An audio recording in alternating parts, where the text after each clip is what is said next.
Welcome back to the deep dive. So today we're really digging into something fundamental, I think. It's that gap, the Mhm. gap between knowing what we should do, maybe what we even want to do, and, well, actually doing it. We all have these intentions, these wishes. Right. Better health, finish that big project, maybe learn a skill. Exactly. And the big question is, how do we bridge that? So our mission today is to sift through this pretty big stack of sources we've gathered. We've got ancient spiritual texts, modern psychology, even insights from top sports coaches. We're looking for how to connect the wishing to the actual walking. And what's really striking looking across all of them is this focus on integration. It's not about choosing thinking or doing. Oh, okay. It's about seeing them as inseparable. The best thinking prepares you for action. The most effective faith fuels effort. If you try to separate them, well, it seems you just don't get very far. That makes sense. So the theme we're exploring, it sounds simple, but maybe it's not. Dreams need feet. Let's unpack that. What does it really mean to give a wish? Locomotion. Well, a great place to start is looking at how wisdom traditions handle this. Think about prayer, for instance. You often see people asking for change. A really powerful example comes from the Old Testament, the story of Jabez. He specifically prayed for God to expand his territory. Very direct, Okay, yeah, a clear goal. super clear. But here's the crucial part, the bit that often gets glossed over. Jabez wasn't just sitting back and waiting for, a land deed to appear. Right, he wasn't expecting cosmic delivery service. Exactly. By praying for expansion, he was implicitly signing up for the work. He had to be ready to walk to that new territory, to cultivate it, probably defend it, integrate it into his life. So the prayer itself was active. It implied readiness, commitment. Precisely. It had feet, as you said earlier. And this isn't just one isolated story, is it? Mhm. You see this idea everywhere. That powerful African proverb comes to mind. When you pray, use your feet. Use your feet. I like that. It's very grounding. It really is. Intention needs movement. Otherwise, it's just, a hot air, maybe. Yeah. And you see the same principle playing out in really high stakes, practical arenas too, like professional sports. Oh, absolutely. Yeah. Take Coach Tony Dungy, a Hmm. man of deep faith, relied heavily on prayer before games, during, after. Hmm. But he'd be the first to say, faith set the purpose, faith provided strength, maybe guidance, but the players. They still had to run the routes, make the blocks, execute the plays. The prayer didn't score the touchdown itself. Not at all. Faith wasn't passive. Mhm. It was the framework, the context, maybe the motivator, but the work still had to be done. That's that integration we were talking about. Bringing the inner conviction and the outer action together. Yes, and if that inner state is, chaotic or conflicted, the outer action just won't be consistent, no matter how hard you try on the surface. Okay, so let's dive into that inner game then, because before we even think about putting on the shoes, like you said, we've got to deal with what's going on inside our own heads, right? That's the foundation. Yeah. And this is where Robert Greene's definition of rationality is actually incredibly helpful. Oh, yeah. How does he define it? Well, most people think rationality means, like, suppressing emotions, being cold, logical. Which sounds hard and maybe not even desirable. Right. And probably impossible. Greene says rationality isn't about not feeling emotions. It's about being aware that emotions are always influencing, or, as he puts it, infecting our thinking. Aware that they're infecting it. That's a strong word. It is. But it highlights the issue. Yeah. Irrational people, in his view, lack that self-awareness. They just react based on ego or fear or excitement. And then they get defensive if you question their decision. Exactly. Because they don't even realize it was driven by emotion. Rational people, on the other hand, they practice introspection. They notice the feeling, the anger, the anxiety, whatever it is, Okay. and then they consciously try to sort of subtract its influence, or at least account for it. Think of feelings like the weather. What? Yeah, it changes all the time, right? Sometimes stormy, sometimes sunny. You need to be aware of the weather, sure, but you wouldn't let it fly the plane. You still need to pilot your rational mind making the navigation decisions. Okay, I like that analogy. Observe the weather, don't let it fly the plane. So if rationality needs that self-awareness, how do you build that? Especially if you feel kind of stuck in just reacting emotionally. What's the first step? A really practical first step is to look at the questions you ask yourself. This is something Anthony Robbins talks a lot about. The quality of your life often comes down to the quality of your internal questions. Interesting. Like what kind of questions? Well, are you asking defensive kind of victim mentality questions like, why does this always happen to me? Or whose fault is this? Yeah, those don't sound very productive. They just keep you focused on the problem, maybe feeling helpless. Exactly. They trap you. You end up just circling the drain. The shift is towards growth-oriented questions. Questions like, okay, that didn't go as planned. What can I learn from this? Or what's one small thing I could try right now to move forward? Even just an inch. Ah, okay. Those feel different. They imply agency, possibility. Right.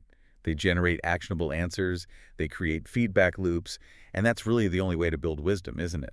Through trying, learning, adjusting. That makes a lot of sense. And that kind of intentional self-questioning, that self-management, that really shapes your overall attitude, doesn't it? Which some of our sources call a kind of superpower.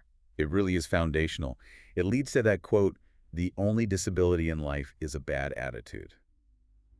Which sounds harsh, maybe, but the point is profound. Circumstances might limit your options, but your response. Your internal response is always within your control. Hmm. Always. And that internal control, that attitude, it shows up externally too. How so? Think about that observation from Clarence Thomas. Good manners open doors that the best education cannot. That seems almost old-fashioned, but maybe there's more to it. I think there is. It's not just about what fork to use, right? It's the outward signal of inner self-management. It shows you have control of your impulses, you can show respect, you can consider others. Ah, so good manners signal that you're a rational, controlled person, someone who's maybe reliable, trustworthy. Pretty much. It demonstrates that internal awareness we were just talking about. Okay, wow. So we've got the wish, the intention, we've got the need for movement, the feet, and we've got this crucial inner game of awareness and attitude. Now, how do we actually execute? How do we get moving effectively? This feels like a good place to bring in the golf course. Yes, let's pivot to execution. And the world of golf offers some surprisingly sharp insights here, particularly from the legendary coach Bob Rotella. What did he focus on? One of his most powerful and maybe counterintuitive ideas is this. It is more important to be decisive than to be correct. More important to be decisive than correct. That sounds wrong somehow. Don't you want to make the right decision? Well, of course, ideally. But Rotella saw so many golfers, and you can apply this anywhere, get absolutely paralyzed trying to find the perfect shot, the perfect plan. Analysis paralysis. Oh, right. You overthink it so much you never actually do anything. You just stand there. Exactly. You stand still. Yeah. The golfer who spends ages calculating wind speed, grain, slope, they might feel smart, but they haven't learned anything from action yet. The golfer who commits, takes the swing, and sees the result, good or bad, learns instantly. They get immediate feedback. Immediate feedback. Action generates data. Paralysis just generates anxiety. So what was Rotella's rule for getting past that? It's beautifully simple, deceptively so. He told his players, refuse to hit a shot until your mind is fully committed and locked in on your target. Okay, so you do need that moment of inner clarity and commitment. You don't just swing wildly. No, you wait for the commitment, you get ready properly. But once you're committed, once you're locked in, the execution is just look at the target, look at the ball, swing. That's it. No more second guessing. No more deliberation. The thinking happens before the commitment. Once committed, you execute. Wow. Okay, I can see how that applies way beyond golf. Like, don't hit send on that important email or don't start that tricky conversation. Until you're focused and truly committed to the outcome you want. Wait until you really mean it. But once you decide go, you go. Decisively. Even if the decision isn't perfect, taking action moves you forward. You learn something. That's the key. It provides data for the next attempt. Okay, so we're moving. We're executing decisively. But what should we be focusing our energy on? Is it all about fixing problems or is there more to it? This feels like where Bill Walsh's garden metaphor comes in. Yes, exactly. The legendary 49ers coach, Bill Walsh. He had this brilliant way of looking at effort. He pointed out that a lot of people, a lot of organizations, spend almost all their time just pulling weeds. Pulling weeds, meaning fixing mistakes, dealing with crises, arguing with critics, that sort of thing. Precisely. Focusing on the negatives, the problems, the things you want to eliminate. And look, weeding is necessary. You have to do it. If you ignore the weeds, they'll absolutely choke the garden. Sure, makes sense, but... But here's the crucial part Walsh identified. If you only pull weeds, all you create is emptiness. The space where the weed was doesn't automatically fill up with something beautiful. Ah, okay. Just removing the bad doesn't guarantee that the good appears. Exactly. Walsh said we have a dual job. Yes, pull the weeds, but you also have to actively water the flowers. Water the flowers, meaning cultivate the good stuff. Yes. Spend deliberate time and energy on your strengths. Celebrate successes, even small ones. Mentor the promising people on your team. Intentionally invest time with positive, happy, constructive people. Focus resources on what you want to grow, not just on what you want to get rid of. That's a really powerful distinction. Pull weeds and water flowers. Don't just play defense, play offense too. That's a great way to put it. And that idea of cultivation, of focusing on growth, it leads into another balancing act, doesn't it? The balance between sort of taking care of yourself and serving others, or the mission. It really does. How do you maintain your own well-being and sense of self while also contributing effectively to something larger? There's that ancient saying that just nails this tension, right? If I'm not for me, who is? If I am only for me, who am I? That captures it perfectly. It's not an either. You have to hold both truths. You must advocate for yourself, respect your own needs, honor your own soul. That's the watering your own flowers part, maybe. Right. If you burn out or lose yourself, you can't help anyone. Exactly. But at the same time, if your focus is only inward, only on yourself, you miss a fundamental part of a meaningful life, which often involves service, contribution, being part of a team or a cause. And that connects to what the soccer player, Tony Adams, said about the jersey. Yes, a brilliant analogy for collective effort. Play for the name on the front of the jersey, and they'll remember the name on the back. Meaning, focus on the team's success, the mission. Focus on the collective goal, the shared purpose, the name on the front. Subordinate your personal ego, your individual stats sometimes. And paradoxically, your own value, your own reputation, the name on the back actually gets enhanced more than if you were just playing for yourself. That's the idea. Personal recognition often flows most strongly from dedicated service to something bigger than yourself. Okay, so we need the intention, the movement, the right attitude, decisive action, focusing on growth and problem solving, balancing self and service. But how do we even know where we're going in the first place? We need a map, right? We absolutely need a map. And that brings us back to the power and the potential pitfalls of imagination. Right. George William Curtis said something about imagination being like travel, but cheaper. Yeah, imagination is as good as many voyages. And how much cheaper? It's our internal laboratory. It costs nothing to run simulations in your mind. You can test out different approaches, anticipate obstacles, rehearse how you'll handle challenges, all before you spend any real time or energy. Exactly. And Rhonda Byrne, from The Secret Tradition, talks about the necessity of this vision. See yourself living in abundance, and you will attract it. The idea being, you have to create the target internally first. So vision aligns your mind, maybe your subconscious, towards the goal. Makes you more likely to spot opportunities related to it. That seems to be the mechanism.